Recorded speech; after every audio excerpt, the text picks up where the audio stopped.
Okay, so here's my crowd. Okay. And then there you go. Yay! Thank you. Not a week goes by where you don't hear or read about a young child or a teenager committing suicide due to bullying. A study by ABC News states that over 30,000 children a day stay home from school just because they're in fear of being bullied. A Yale University study found that victims of bullying are 7 to 9% more likely to commit suicide. You might have a child or teenager in your life right now that is struggling with being bullied. May it be a cousin, a daughter, son, niece, nephew, neighbor, or grandchild. There are many reasons why I am so passionate about the anti-bullying movement. One is that I work at an elementary school, and I see the harm that bullying can have on a child. Another, my second reason is last year my daughter was a victim of bullying for a whole school year.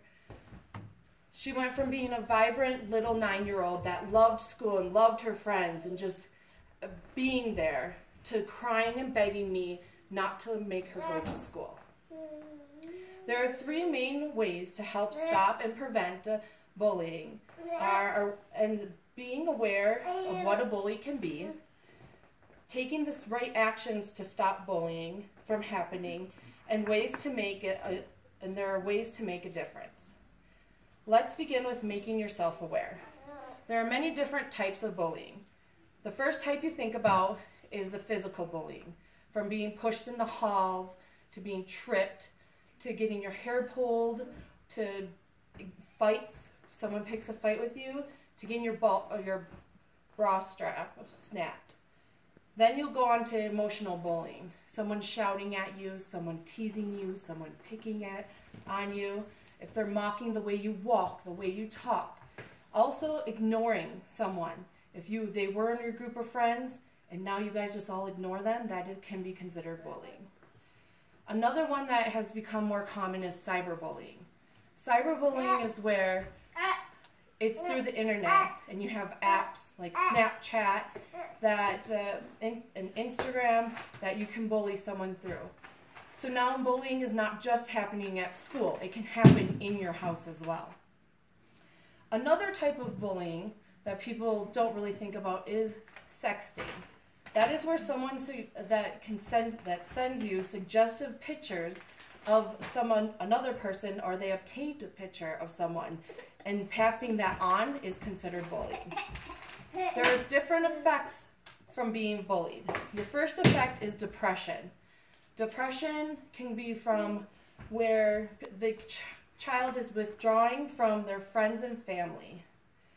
Also, personality changes, such as sleeping all the time, staying up in their room, not wanting to engage in just everyday life. Another one would be anxiety. So they're worried about going to school, worried about what their friends are saying or people are saying about them. Also, if they're having trouble adjusting in school, if they went from having good grades to poor grades, being like a model student to now just, being a troublemaker, starting fights, being a rule breaker. Sometimes there can be multiple types of bullying that can occur at once. There was a 10-year-old girl from Aurora, Colorado that just committed suicide this month. She was being physically bullied. In elementary school, she was in 5th grade. She was being physically and emotionally bullied. So when she confronted her bully, the bully started a fight. From the fight, some other student taped it. So there goes your cyberbullying. She taped it and put it on Musical.ly. And the little girl didn't know what to do. So she committed suicide. So we have talked about making yourself aware, of what bullying is. Now let's consider taking action to stop bullying from happening. A good thing that is already starting to come about is having zero tolerance from bullying, the zero tolerance policy. The elementary school I work at has a zero tolerance for bullying policy. If there is an incident or an accusation of bullying occurring, the parties that are involved get brought down to the principal's office and questioned, and then the parents, if needed, are brought in to right the situation. This happened to my daughter last year. She had a bully that picked her up right out of a chair and threw her. And so everybody was brought in, all parents were notified, and the bully got in trouble. In an ABC News article, they have found 45 states have anti-bullying policy laws in place, ranging from contacting police officers or implementing prevention programs for bullying. Also in that article, they interviewed people that used to be bullies, and they all stated and agreed that if there was anti-bullying programs are enforced years ago, that they would be more likely not to bully. So the next thing is if implementing a zero policy tolerance for bullying across the board. So from school to work to home. If everybody just stops bullying. This would make a rule, we have a rule in our house as well, that there's zero bullying. And if you can try defining what is black and white from bullying. So there is no gray area. If you're being mean, it's wrong. Trying to instill that into our children. Okay, let's pause it. We have talked about taking action to stop bullying from happening. Now let's consider ways you can make a difference. By making yourself available to talk to a child in need. Acquiring about your child's day. Offering to talk is the first step to finding out exactly what's going on from their day-to-day life. I myself, since my children are in kindergarten, every day take the time to ask them how their day was.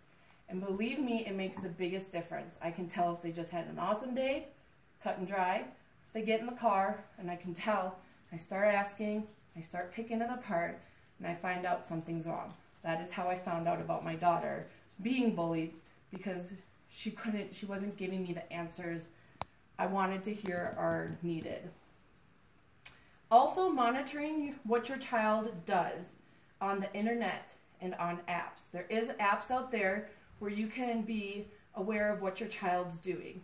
So this isn't just preventing your child from being bullied, this is preventing your child from being the bully. Because being a bully is just as important as finding out if your child was being bullied. And then leading by example. When you lead by example, if you have, like I said, anti-bullying rules in your house, and they are more likely, the child, to enforce them into their daily life, at school, and when they grow up. My children have learned this at a very young age. If I see them being disrespectful to an adult, a child acting wrong, I nip it in the butt and make them correct it right away, and then we talk about it. I want to raise kids that know that is not how we act. Also, having your child see how you act to others. You can't tell your child to not be a bully and make fun or pick or physically harm someone if you're doing it. Your child's going to do what you do. With bullying being a nationwide problem, we need to take the actions in helping our youth. By being aware of what bullying can do, by taking action to stop bullying, and ways you can make a difference in your youth are 3 of the main ways to join the anti-bullying movement. I have a friend who 5 years ago lost her 15-year-old son to bullying. He had his whole life ahead of him, but he didn't see that due to the cruel actions and words of a group of other teenagers. He didn't feel he had anyone to talk to. He didn't feel like he had anyone that cared. But that wasn't true at all. If he would have just reached out, he would have had the help he needed.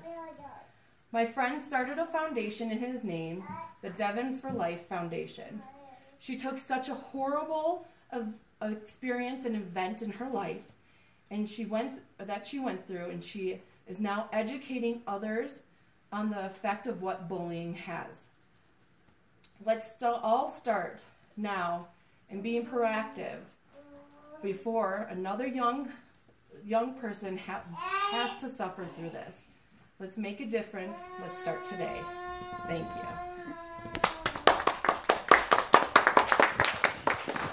There's my phone.